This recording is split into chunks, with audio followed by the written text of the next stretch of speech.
Last Saturday, I decided to take advantage of the perfect weather and invite a few close friends to my lakeside property for a relaxing day away from the city.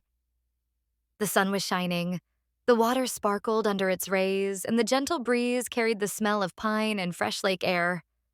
My friends and I had planned this for weeks, packing picnic baskets, folding chairs, and even a small portable grill for some burgers.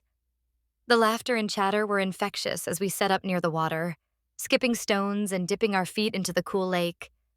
Everything seemed idyllic, like a perfect slice of escape from our busy lives, until an unexpected figure appeared at the edge of the trees. It was HOA Karen, walking down the path with a clipboard clutched tightly in her hands, her heels crunching on the gravel in a way that immediately signaled confrontation. Her face was twisted into what I can only describe as a mixture of anger and self-importance, the kind of expression that demands attention even before she opens her mouth. She didn't hesitate. "You can't be here," she barked, her voice cutting through the peaceful sounds of water and birdsong. "This is against HOA rules. You're not allowed to have guests here." My friends froze, exchanging confused looks, and I felt a ripple of tension in the air.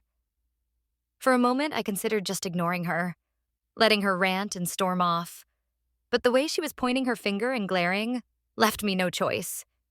Her body language screamed authority, but her lack of awareness about whose land this actually was about to backfire. I took a deep breath, walked toward her calmly, and kept my tone firm yet composed. "Actually," I said, locking eyes with her, "this is my private property. I can have whoever I want here." The reaction was immediate. Karen's face went pale, her jaw dropping slightly as if the words themselves were physically shocking to her. For a split second, she seemed to lose all composure. She had come prepared with her clipboard, rules, and imagined authority, but the truth had rendered her powerless. I I mean, the HOA, she stammered, struggling to find her footing. "You can't just—" I cut her off gently but firmly, maintaining eye contact. "The HOA doesn't have jurisdiction over private property. Your rules only apply to shared areas, not my land." I could see her mind racing, trying to reconcile the confidence in my voice with the reality that she had no legal ground to stand on.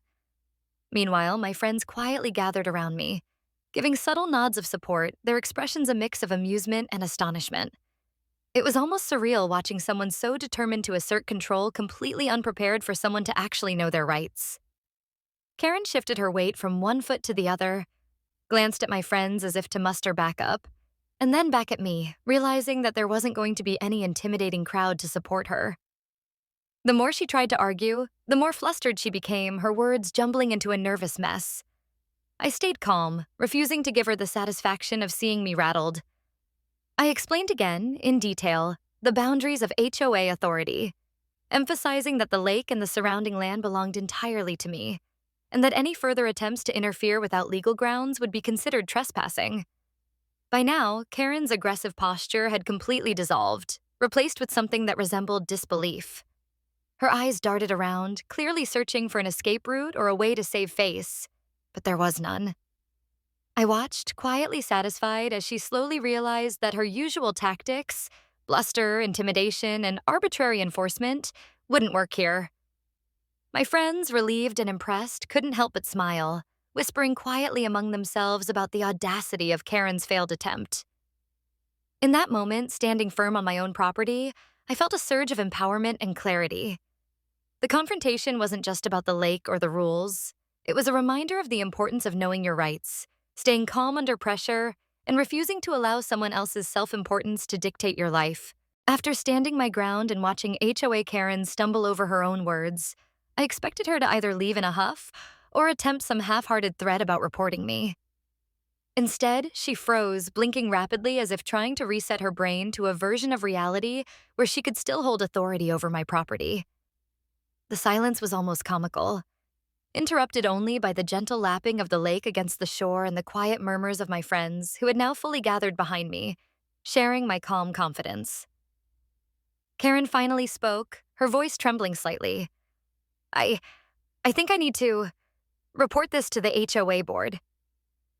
I let out a small, polite laugh, gesturing toward the water with a relaxed wave. "Feel free to report it," I said, my tone neutral but firm. The board will see exactly what I just told you. This is private property, and you have no jurisdiction here. Her face paled further as she realized that the rules she had been wielding like a weapon were meaningless in this situation.